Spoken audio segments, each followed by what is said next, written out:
കേരളവാണിയുടെ career guidance പ്രോഗ്രാമിലേക്ക് എല്ലാവർക്കും സ്വാഗതം. മെറീൻ എഞ്ചിനീയറിംഗ് പഠിക്കാൻ കൊച്ചിയിലുള്ള Kunjali Marakkar school of marine engineering ആണെന്ന് ഞാൻ പറഞ്ഞു. 4 വർഷത്തെ കോഴ്സാണ് അവിടെ. അതായത് 8 semester, 10+2 with mathematics, physics, chemistry and English ആണ് അടിസ്ഥാന യോഗ്യത.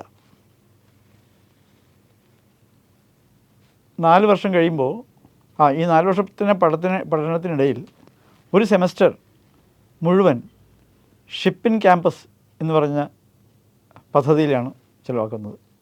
Ship in campus means there is a ship in the campus. കുഞ്ഞാലിമരക്കാരൻ്റെ ഉള്ളിൽ തന്നെ ഒരു ഷിപ്പ് കരയിൽ വെച്ചേക്കണം. അതിൽ എല്ലാ മെഷീൻസും ഉണ്ട്.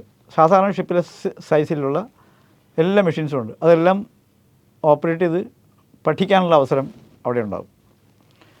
കൂടാതെ ഷിപ്പ് സിമുലേഷൻ സിസ്റ്റം, ഷിപ്പിലെ പ്രവർത്തനം സിമുലേറ്റ് ചെയ്യാനുള്ള സൗകര്യം ഉണ്ടാകും. ഇങ്ങനെ 4 വർഷം കഴിഞ്ഞാൽ നേരിട്ട് ഷിപ്പിൽ ജോയിൻ ചെയ്യാം.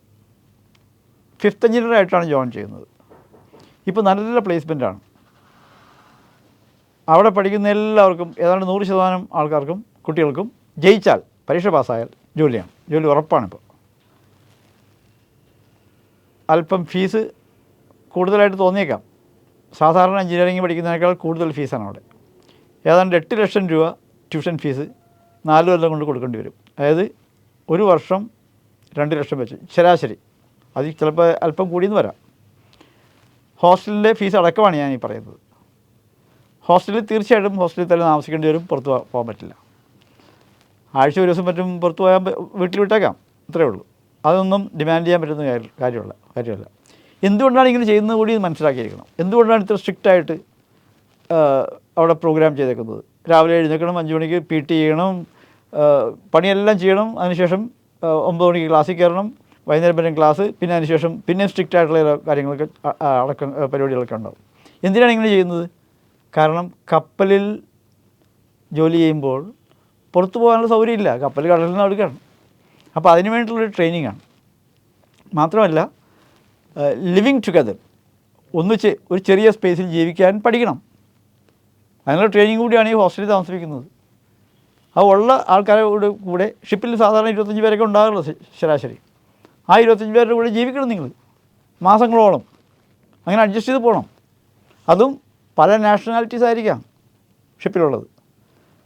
പല രാജ്യക്കാർ, പല ഭാഷക്കാർ, പലതരം ഭക്ഷണം കഴിക്കുന്ന ആൾക്കാർ. അപ്പോൾ ഇവരോടൊക്കെ ഇണങ്ങി പോകണം. അതിന് വേണ്ടിയിട്ടുള്ളൊരു ട്രെയിനിങ്ങാണ് ഇവിടെ കൊടുക്കുന്നത്. അപ്പോൾ 4 വർഷത്തെ BTech മറൈൻ എഞ്ചിനീയറിങ്ങിനെ കുറിച്ച് ഞാൻ പറഞ്ഞു. പക്ഷേ ഇതിൻ്റെ ഒരു ഓൾട്ടർനേറ്റീവ് മെത്തേഡ് കൂടിയുണ്ട്. അതുകൂടി കൂട്ടത്തിൽ പറഞ്ഞേക്കട്ടെ. ഈ 4 വർഷത്തെ BTech മറൈൻ എഞ്ചിനീയറിങ്ങിന് പകരം സാധാരണ മെക്കാനിക്കൽ എഞ്ചിനീയറിംഗ് പാസ്സാക്കുന്ന കുട്ടികൾക്ക് 1 വർഷത്തെ GME പ്രോഗ്രാം ഉണ്ട്. അതായത് മെക്കാനിക്കൽ എഞ്ചിനീയറിംഗിൽ നിന്ന് മറൈൻ എഞ്ചിനീയറായിട്ട് കൺവെർഷൻ എടുക്കുകയാണ് ഇവിടെ കൊച്ചി തരമുള്ള കൊച്ചിൻ ഷിപ്പ് യാർഡിൽ അവർക്ക് ഈ കൺവെർഷൻ പ്രോഗ്രാമുണ്ട്. 1 വർഷത്തെ GME പ്രോഗ്രാം. ഷിപ്പ് യാർഡിൻ്റെ അടുത്ത് തന്നെ വെളിയിൽ അതിനുവേണ്ടി ഒരു മെറ്റി എന്ന് പറഞ്ഞ മറൈൻ എഞ്ചിനീയറിംഗ് ട്രെയിനിങ് ഇൻസ്റ്റിറ്റ്യൂട്ട് സ്ഥാപനം ഉണ്ട്. അവിടെ അഡ്മിഷൻ കിട്ടിയാൽ 1 വർഷം ചിലവാക്കിയാൽ മെക്കാനിക്കൽ എഞ്ചിനീയേഴ്സിന് മറൈൻ എഞ്ചിനീയറായിട്ട് മാറി വരാം. അതുകൊണ്ടുള്ള ദോഷം 1 വർഷം നഷ്ടം വരും. 1 വർഷം എക്സ്ട്രാ പഠിക്കണം. മെക്കാനിക്കൽ കഴിഞ്ഞിട്ട് 1 വർഷം GMEക്ക് വേണ്ടി ചിലവാക്കേണ്ടി വരും. വേറെ Kunjali Marakkar you need to spend only 4 years. 4 വർഷം കൊണ്ട് എല്ലാം തീർത്ത് വരാം. പക്ഷേ അതിനുള്ള ഗുണവും ദോഷമുണ്ട്. ഗുണം എന്താണെന്ന് വെച്ചിട്ടുണ്ടെങ്കിൽ സാധാരണ മെക്കാനിക്കൽ എഞ്ചിനീയറിങ്ങിന് കൊടുക്കുന്ന ഫീസ് വളരെ കുറവായിരിക്കും കമ്പയർഡ് ടു മറൈൻ എഞ്ചിനീയറിംഗ്. പിന്നെ ഈ കൺവെർഷൻ നല്ല ഫീസ് കൊടുക്കേണ്ടി വരും. ടോട്ടൽ നോക്കുമ്പോൾ കുറച്ച് ഫൈനാൻഷ്യലായിട്ട് മെച്ചമുണ്ടായേക്കാം. എങ്കിലും കഴിയുന്നതും 4 ഇയർ BTech മറൈൻ എഞ്ചിനീയറിംഗ് തന്നെ ചെയ്യുക, കപ്പലിൽ പോകാൻ താല്പര്യമുള്ളവർ. ഇനിയും നമുക്ക് വേറെ ഓൾട്ടർനേറ്റീവിലേക്ക് കൂടുതലായിട്ട് ഞാൻ പറയുന്നില്ല, കൺഫ്യൂസ്ഡായി പോകും നിങ്ങൾ. ഇവിടെയും ഐസൈറ്റ് നോട്ടമുണ്ട്, മെഡിക്കൽ ഫിറ്റ്നസ് വേണം, ഡി ഷിപ്പിംഗ് പറയുന്ന അടിസ്ഥാന ഹെൽത്ത് സ്റ്റാൻഡേർഡ് ഉണ്ടായിരിക്കണം. പിന്നെ ഈ പഠനകാലത്ത് കേസിലോ ഒന്നും പോയി ചാടാൻ പാടില്ല. സാധാരണ ഈ റാഗിങ് എല്ലാം ചെയ്തിട്ട് കേസൊക്കെ വന്നിട്ടുണ്ടെങ്കിൽ അവൻ്റെ ജീവിതം മറൈൻ ലൈഫിൽ നടക്കില്ല പിന്നെ. അപ്പോൾ അതുകൊണ്ട് വളരെ സൂക്ഷിക്കാനുള്ള കാര്യമാണ്. പഠനം മാത്രം നോക്കുക, പരീക്ഷ പാസ്സാവുക. ഇനി നമുക്ക് ഇലക്ട്രിക്കൽ ഓഫീസർ എന്ന് പറഞ്ഞൊരു പണിയുണ്ട്. ഷിപ്പിൽ തന്നെ ഒരു പോസ്റ്റാണത്, ഇലക്ട്രിക്കൽ ഓഫീസേഴ്സ് പോസ്റ്റ്. അത് ഞാനീ പറഞ്ഞ മെത്തേഡല്ല അതിനകത്തുള്ളത്. അതിനകത്ത് ചേരാണ്ടാണെങ്കിൽ ഏതെങ്കിലും ഇലക്ട്രിക്കൽ ഡിഗ്രിയോ അല്ലെങ്കിൽ ഡിപ്ലോമയോ ഉള്ളവർക്ക് 6 മാസത്തെ ഒരു പ്രത്യേക ട്രെയിനിങ് ഉണ്ട്. ആ ട്രെയിനിങ് കഴിഞ്ഞാൽ അവർക്ക് ഇലക്ട്രീഷ്യനായിട്ട് പോകാൻ പറ്റും, അല്ലെങ്കിൽ വയർമാനായിട്ട് പോകാൻ പറ്റും. അതിനുണ്ടൊരു പരീക്ഷ, അതെല്ലാം പാസ്സാകണമെന്ന് മാത്രമേ ഉള്ളൂ. അങ്ങനൊരു വിഭാഗമുണ്ട്. അതും ഡി ഷിപ്പിങ്ങിൻ്റെ സൈറ്റ് നോക്കിയാൽ അതിൻ്റെ ഡീറ്റെയിൽസ് എല്ലാം കിട്ടും. ഇനി ഷിപ്പ് ബിൽഡിങ്ങിലേക്ക് നമുക്ക് കടക്കാം. Naval architecture and ship building. ഈ കോഴ്സ് കൺട്രോൾ ചെയ്യുന്നത് ഡി ഷിപ്പിംഗ് അല്ല. കൊച്ചിൻ യൂണിവേഴ്സിറ്റിയിൽ naval architecture and ship building എന്ന് പറഞ്ഞൊരു ഡിപ്പാർട്ട്മെൻ്റ് ഉണ്ട്. അവിടെ 40 സീറ്റുണ്ട്. നേരത്തെ പറഞ്ഞ മറൈൻ എഞ്ചിനീയറിംഗ് ആണെങ്കിൽ 80 സീറ്റുണ്ട് കുസാറ്റിൽ. ഇതിന് 40 സീറ്റേ ഉള്ളൂ. ഇത് പഠിച്ചാൽ ഷിപ്പിൻ്റെ ഡിസൈൻ, ഷിപ്പിൻ്റെ കൺസ്ട്രക്ഷൻ, ഇത്രയും കാര്യങ്ങൾ മനസ്സിലാവും. ഇതും നല്ല പ്ലേസ്മെൻറ്റുള്ള ഒരു ഡിപ്പാർട്ട്മെൻറ്റാണ്. ജോലി സാധ്യത വളരെ കൂടുതലാണ്. ഒരു ഗുണം എന്താണെന്ന് വെച്ചിട്ടുണ്ടെങ്കിൽ ഇതിന് ഫീസ് ഗവൺമെൻറ് ഫീസ് മാത്രമേ ഉള്ളൂ, കുറഞ്ഞ ഫീസാണ്. മറ്റത് ഗവൺമെൻറ്റിൻ്റെ അടുത്താണെങ്കിലും അവരുടെ ഫീസ് ഇൻ്റർനാഷണൽ ലെവലിലാണ് ചാർജ് ചെയ്യുന്നത്. ഇവിടെ കുസാറ്റിൽ ഷിപ്പ് ബിൽഡിംഗ് അല്ലെങ്കിൽ നേവൽ ആർക്കിടെക്ചറിന് മാത്രം ഫീസ് വളരെ കുറവാണ്. 4 വർഷം കഴിഞ്ഞിട്ടുണ്ടെങ്കിൽ നല്ല പ്ലേസ്മെൻറ്റ് സാധ്യതയുണ്ട്. ഏതെങ്കിലും ഷിപ്പ് യാർഡിലോ അല്ലെങ്കിൽ ഷിപ്പ് റിപ്പയർ ഫെസിലിറ്റിയിലോ ഒക്കെ ജോലി കിട്ടാൻ സാധ്യതയുണ്ട്. ഇത്രയുമാണ് ഈ 3 വിഭാഗത്തെക്കുറിച്ച് പറയാനുള്ളത്. ഇനി ഇത്രയും പറഞ്ഞത് മുഴുവനും ഓഫീസേഴ്സിൻ്റെ കാര്യത്തിൽ മാത്രമേ ഞാൻ സംസാരിച്ചിട്ടുള്ളൂ. ഓഫീസേഴ്സ്, ഷിപ്പിൽ ഓഫീസറായിട്ട് കയറുന്നതിനുള്ളതാണ്. ഷിപ്പിൽ ക്രൂ ആയിട്ട് അല്ലെങ്കിൽ റേറ്റിംഗ് ആയിട്ട് പോകുന്നതിന്, സാധാരണ ജോലിക്ക് പോകുന്നത്, അല്ലെങ്കിൽ STCWൻ്റെ ഭാഷയിൽ പറയുകയാണെങ്കിൽ സപ്പോർട്ട് ലെവൽ പീപ്പിൾ എന്ന് പറയും. സപ്പോർട്ട് ലെവൽ ആൾക്കാർ, അവരുടെ എൻട്രൻസും അവരുടെ സ്റ്റഡീസും വ്യത്യസ്തമാണ്. അതിന് പറയുന്നത് GP റേറ്റിംഗ് അല്ലെങ്കിൽ ജനറൽ പർപ്പസ് റേറ്റിംഗ്. അതുപോലെ തന്നെ കേറ്ററിംഗ് ഡിപ്പാർട്ട്മെൻറ്റ്, അതായത് ഷിപ്പിൽ ആൾക്കാർക്ക് ഭക്ഷണം സെർവ് ചെയ്യുക, സ്റ്റ്യൂവാർഡായിട്ട് വർക്ക് ചെയ്യുക, അതിനുള്ള ട്രെയിനിങ് വ്യത്യാസമുണ്ട്. GP റേറ്റിങ്ങിനാണെങ്കിൽ 6 മാസത്തെ കോഴ്സ് ഉണ്ട്. 10th കഴിഞ്ഞാൽ മതി. 6 മാസത്തെ കോഴ്സ് ചെയ്തിട്ടുണ്ടെങ്കിൽ GP റേറ്റിങ്ങിൻ്റെ സർട്ടിഫിക്കറ്റ് കിട്ടും. അതിനുശേഷം ആ ക്വാളിഫിക്കേഷൻ വെച്ച് സെയിൽ ചെയ്യാം. പക്ഷേ ഞാനത് റെക്കമെൻഡ് ചെയ്യുന്നില്ല. GP റേറ്റിംഗ് കോഴ്സ് 6 മാസം ഡ്യൂറേഷനാണ്. 10th പാസ്സായാൽ മതി.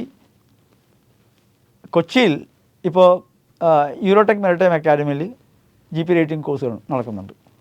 6 മാസം പഠിച്ചാൽ മതി. പക്ഷേ ജോലി കിട്ടാൻ അല്പം ബുദ്ധിമുട്ടാണ്.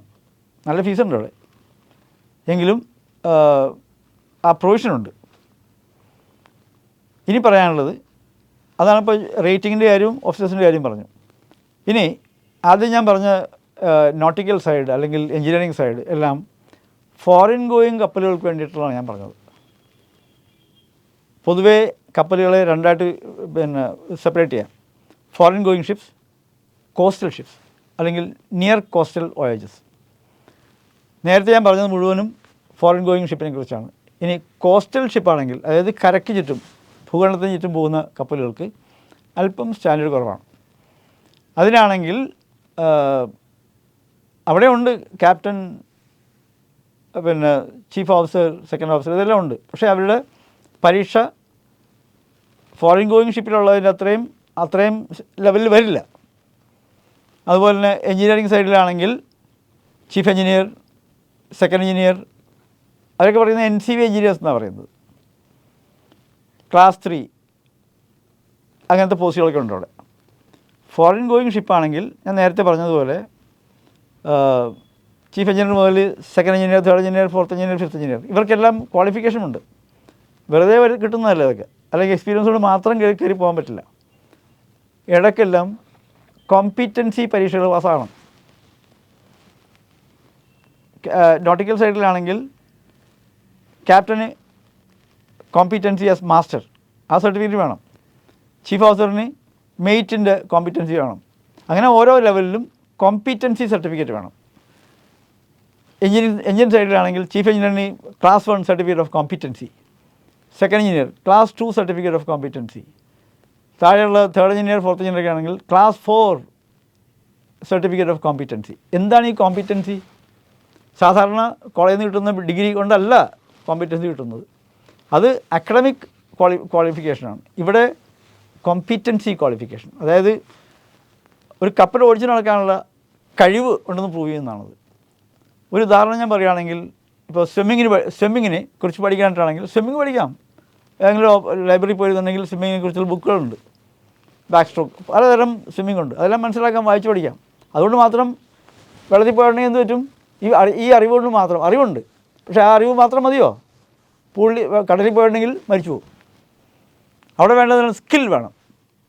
ആ സ്കിൽ, അതാണ് കോമ്പീറ്റൻസി. അത് സ്കിൽ അക്വയർ ചെയ്യാനായിട്ട് ശരിക്കും വെള്ളത്തിൽ വീണ് മാത്രമേ പറ്റുള്ളൂ.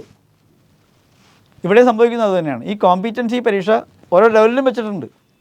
അതായത് അതിന് മുമ്പത്തെ കോമ്പീറ്റൻസിയോടുകൂടി, അല്ലെങ്കിൽ ഒരു കേഡറ്റ് ആണെങ്കിൽ ആ കേഡറ്റിൻ്റെ എക്സ്പീരിയൻസ് മാത്രം അതിനെ ബേസ് ചെയ്തിട്ട് ഒരു എക്സാമിനേഷൻ നടത്തും. ആ എക്സാമിനേഷനാണ് കോമ്പീറ്റൻസി പ്രൂവ് ചെയ്യുന്നത്. ആ എക്സാമിനേഷൻ നടത്തുന്നത് നേരത്തെ ഞാൻ പറഞ്ഞ ഡി ഷിപ്പിങ്ങിൻ്റെ കീഴിലുള്ള മർക്കൻറ്റൈൽ മറൈൻ ഡിപ്പാർട്ട്മെൻറ്റ്സാണ് നടത്തുന്നത്.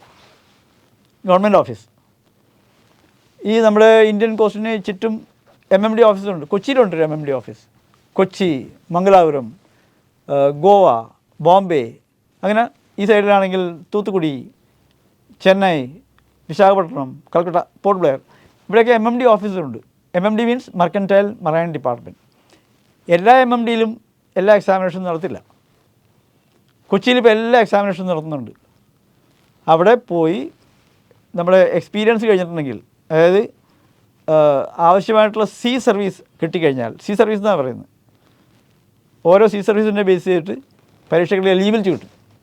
ഇപ്പോൾ എഞ്ചിൻ സൈഡ് ഞാൻ പറയുകയാണെങ്കിൽ, നേരത്തെ പറഞ്ഞ കുഞ്ഞാലിമരയ്ക്കാരിൽ നിന്ന് 4 ഇയർ BTech മറൈൻ എഞ്ചിനീയറിംഗ് കിട്ടിക്കഴിഞ്ഞിട്ട് 6 മാസം സെയിൽ ചെയ്യുമ്പോൾ ക്ലാസ് 4 സർട്ടിഫിക്കറ്റ് ഓഫ് കോമ്പീറ്റൻസിക്ക് എലിജിബിൾ ആകും. 6 മാസം സെയിലിംഗ് എക്സ്പീരിയൻസ് വേണം. സെയിലിംഗ് എക്സ്പീരിയൻസ് മീൻസ് ഷിപ്പിൻ്റെ പ്രൊപ്പലർ ഓടിക്കൊണ്ടിരിക്കണം. വെറുതെ എവിടെയെങ്കിലും കരയിൽ കെട്ടിയിട്ടേക്കുന്ന കപ്പലിൻ്റെ എക്സ്പീരിയൻസ് പോരാ, ഓടുന്ന ഷിപ്പിൻ്റെ എക്സ്പീരിയൻസ് വേണം. അങ്ങനെ 6 മാസത്തെ എക്സ്പീരിയൻസ് ഉണ്ടെങ്കിൽ ക്ലാസ് 4 പരീക്ഷയ്ക്ക് ചേരാനുള്ള അർഹതയായി. എന്നിട്ട് MMD പോയി അപ്ലൈ ചെയ്യണം. ക്ലാസ് 4 പരീക്ഷയ്ക്ക് വേണ്ടി അപ്ലൈ ചെയ്യണം. എന്നിട്ട് അവർ അസസ് ചെയ്യും. എല്ലാം കഴിഞ്ഞിട്ട് എലിജിബിൾ ആണെങ്കിൽ ഡിക്ലെയർ ചെയ്യും എലിജിബിൾ. അതിനുശേഷം എക്സാമിനേഷൻ എഴുതണം. 6 റിട്ടേൺ പേപ്പറും 4 ഓറൽ എക്സാമിനേഷനും ഉണ്ട്. ഓറൽ എക്സാമിനേഷൻ വെറുതെ പരീക്ഷ എഴുതി പാസ്സായി മാത്രം കൊണ്ട് കാര്യമായില്ല. അവൻ ആ കോമ്പീറ്റൻസി ഉണ്ടോ അല്ലെങ്കിൽ സ്കില്ലുണ്ടോ എന്നുള്ളത് പരിശോധിക്കാനായിട്ടാണ് ഓറൽ എക്സാമിനേഷൻ വെച്ചേക്കുന്നത്. അങ്ങനെ എല്ലാ പരീക്ഷയും പാസ്സായിട്ടുണ്ടെങ്കിൽ, including oral examination, 4 oral examination ഉണ്ടാവും. ഇതെല്ലാം പാസ്സായാൽ അവന് ക്ലാസ് 4 സർട്ടിഫിക്കറ്റ് ഓഫ് കോമ്പീറ്റൻസി എന്ന് പറയുന്ന സർട്ടിഫിക്കറ്റ് കിട്ടും. പിന്നെ അവൻ കോമ്പീറ്റൻ്റ് ആണ്. കപ്പലിൻ്റെ എൻജിൻ ഓടിക്കാനുള്ള, ആ ലെവലിൽ ഓടിക്കാനുള്ള ക്വാളിറ്റി ഉണ്ടാവുന്നതിന് കപ്പാസിറ്റി ഉണ്ട്. അങ്ങനെ ഈ എക്സ്പീരിയൻസ് കൊണ്ട് ഈ സർട്ടിഫിക്കറ്റ് ഹോൾഡ് ചെയ്തുകൊണ്ട് തന്നെ പിന്നെ ഒരു വർഷം സെയിൽ ചെയ്തിട്ടുള്ള എക്സ്പീരിയൻസ് ഉണ്ടെങ്കിൽ, അതായത് he should sale four 1 year after getting class 4 certificate of competency. അത് കഴിയുമ്പോൾ ക്ലാസ് 2 സർട്ടിഫിക്കറ്റ് ഓഫ് കോമ്പീറ്റൻസി എഴുതാനുള്ള എലിജിബിലിറ്റി ആവും. അപ്പോൾ ഞാൻ നേരത്തെ പറഞ്ഞതുപോലെ തന്നെ MMD പോയി അപ്ലൈ ചെയ്തിട്ട് ക്ലാസ് 2 അപ്ലൈ ചെയ്തിട്ട് അവർ അസസ് ചെയ്യും. അതിനുശേഷം എലിജിബിളായിട്ട് ഡിക്ലെയർ ചെയ്യും. അതിനുശേഷം പിന്നെ എഴുതണം പരീക്ഷകൾ. അത് ക്ലാസ് 4ലും ഹയർ ലെവലായിരിക്കും. അതിനുമുണ്ട് ഓറൽ എക്സാമിനേഷൻ. അത് പാസ്സായി കഴിഞ്ഞിട്ടുണ്ടെങ്കിൽ ക്ലാസ് 2 സർട്ടിഫിക്കറ്റ് ഓഫ് കോമ്പീറ്റൻസി കിട്ടും. അപ്പോൾ സെക്കൻഡ് എഞ്ചിനീയറിംഗ് ലെവൽ വരെ വളർന്നു വരാം. പിന്നെ ഈ ക്ലാസ് 2 സർട്ടിഫിക്കറ്റ് ഓഫ് കോമ്പീറ്റൻസി വെച്ചിട്ട് പിന്നെ 1.5 വർഷത്തെ സെയിലിംഗ് എക്സ്പീരിയൻസ് ഉണ്ടെങ്കിൽ ആ സീ ടൈം MMD തന്നെ പോയിട്ട് പ്രസൻറ്റ് ചെയ്ത് ക്ലാസ് 1 സർട്ടിഫിക്കറ്റ് ഓഫ് കോമ്പീറ്റൻസിക്ക് എലിജിബിൾ ആക്കണം. ക്ലാസ് 1 എലിജിബിൾ ആയിട്ടുണ്ടെങ്കിൽ പരീക്ഷ എഴുതാം, ക്ലാസ് 1 പരീക്ഷ എഴുതാം. അത് മെയിൻലി മാനേജ്മെൻറ്റാണ്, ചീഫ് എഞ്ചിനീയറുടെ പരീക്ഷയാണത്. എങ്ങനെ മാനേജ് ചെയ്യണം ഷിപ്പ് എന്നുള്ളതാണ്.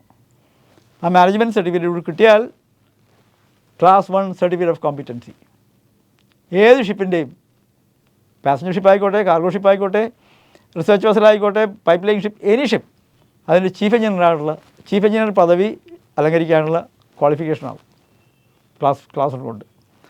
ഈ കാര്യത്തിൽ ഡിസ്റ്റിങ്ഷൻ ഒന്നുമില്ല ഏത് തരം ഷിപ്പാണെന്നുള്ളത്. ഇനി ഓരോ തരം ഷിപ്പിൽ പോകുന്നതിന് വേണ്ടി ചെറിയ ഷോർട്ട് ടേം കോഴ്സ് ചിലപ്പോൾ ഉണ്ടായേക്കാം, അത്രേ ഉള്ളൂ. അതൊക്കെ ഈസിയായിട്ട് എടുക്കാം. ഞാനീ പറഞ്ഞതാണ് മെയിനായിട്ടുള്ള കാര്യങ്ങൾ. Class 4, class 2 and class 1 certificate of competency. ഇനി പലർക്കും സംശയം തോന്നിയേക്കാം, എന്താണ് ക്ലാസ് 4, പിന്നെ ക്ലാസ് 2, പിന്നെ ക്ലാസ് 1, എവിടെയുണ്ട് ക്ലാസ് 3 എവിടെയുണ്ടെന്ന് ചോദിച്ചു. ക്ലാസ് 3 ഉണ്ട്. ക്ലാസ് 3 ഞാൻ മുമ്പ് പറഞ്ഞ NCVക്കാർക്ക് വേണ്ടിയിട്ടുള്ളതാണ്, നിയർ കോസ്റ്റൽ വോയേജ്. അവർക്ക് ഈ class 3 second engineer, class 3 chief engineer അങ്ങനെയൊക്കെ ഉണ്ടാവും.